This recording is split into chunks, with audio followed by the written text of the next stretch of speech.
Hi friends, welcome to series daily vlogs. ఈరోజు పెసరవడియాలు ములక్కడ కలిపి curry ఎలా చేయాలో చూపిస్తా అండి.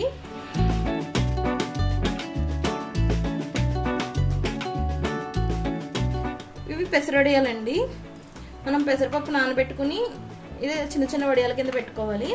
వీటికి కర్రీ చేసుకుంటే చాలా బాగుంటుందండి టేస్ట్. దీంతో కాంబినేషన్ దీంతో పాటుగా ములక్కడ కూడా వేసుకుని పెసరవడియాలు ములక్కడ కాంబినేషన్లో కర్రీ చేస్తున్నాను.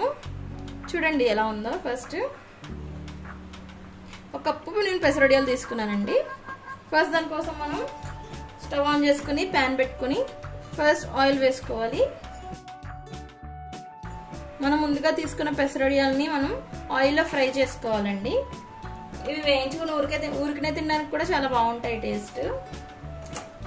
మనకి కూరగాయలు ఇంట్లో ఏం లేనప్పుడు కూడా ఇలా ఓన్లీ ఉల్లిపాయలు ఒకటే ఉన్నప్పుడు కూడా ఇలా పెసరవడియాలు ఉల్లిపాయలు వేసుకుని కర్రీ చేసుకోవచ్చు. అలా కూడా బాగుంటుంది. ఇలా ఏమైనా కాంబినేషన్ కలిపి కూడా చేసుకోవచ్చు.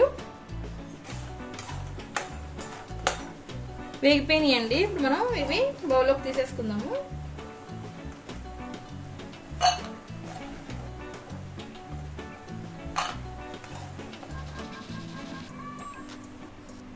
ఇప్పుడు ఇందులో మనం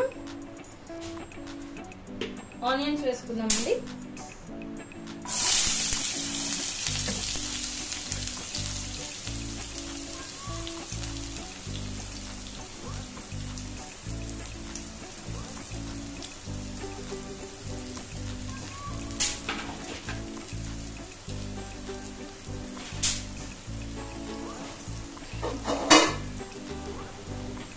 ఆనియన్స్ వేగుతున్నాయండి. అంతలోపు ఆనియన్స్ వేగేటప్పుడే మనం ఒక స్పూన్ అల్లం వెల్లిపాయ పేస్ట్ వేసుకుందాము.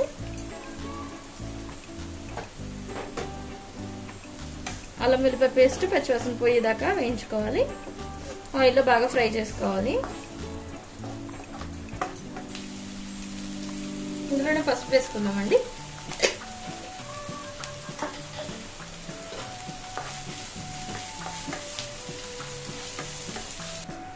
ఆనియన్స్ వేగుతున్నాయి కదండి.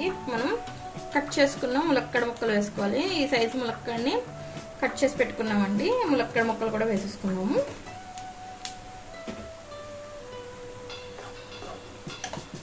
ములక్కని కూడా ఆయిల్లో మగ్గనివ్వాలండి. ఒక 5 మినిట్స్ మూత పెట్టేసుకున్నాము. మూత తీసి చూద్దామండి. ఇప్పుడు ఇందులోనే మనం టమాటో కూడా వేసుకుందామండి. టమాటా వేసుకోవడం వల్ల కర్రీ కొంచెం గ్రేవీగా గుజ్జు కింద వస్తుంది. మన ఇష్టం. టమాటా లేకుండా ఉత్తిగానే చేసుకోవచ్చు. టమాటా వేసుకుంటే మనకి రైస్లో కలుపుకోవడానికి కొంచెం గ్రేవీ కింద ఉంటుంది కాబట్టి టమాటా వేసుకోవాలి. కర్రీకి సరిపడగా సాల్ట్ కూడా వేసుకుందామండి. మిక్స్ చేసుకుందాం ఒకసారి కర్రీని. ఇందులోనే టేస్ట్కి సరిపడగా కారం, ఒక స్పూన్ ధనియాల పొడి వేసుకుందాం. ఒకసారి అంతటిని బాగా మిక్స్ చేసుకుందాము.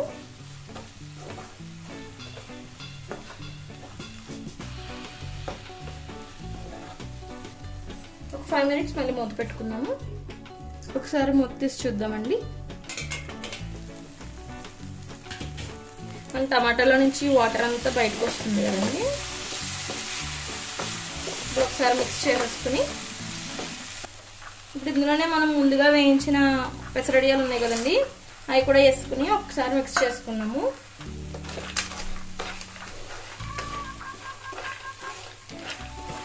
ఇప్పుడు ఇందులో మనం కొంచెం వాటర్ పోసుకుందాము. ఒకసారి మిక్స్ చేసేసుకుని మనం ఉప్పు కారం అన్నీ సరిపోయినాయేమో చెక్ చేసుకుని ఒకవేళ తక్కువైతే వేసుకోవచ్చండి.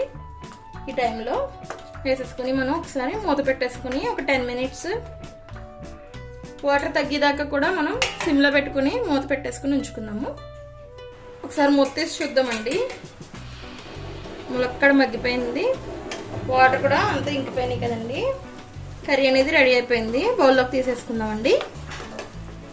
ములక్కడ పెసరవడియాల కర్రీ రెడీ అయిపోయింది. అన్నంలోకి చాలా బాగుంటుందండి ఇది. ఖచ్చితంగా మీరు కూడా ట్రై చేయండి. ట్రై చేసి ఎలా వచ్చిందో కమెంట్ చేసి చెప్పండి. నా ఛానల్ని సబ్స్క్రైబ్ చేసుకోండి. Thank you for watching.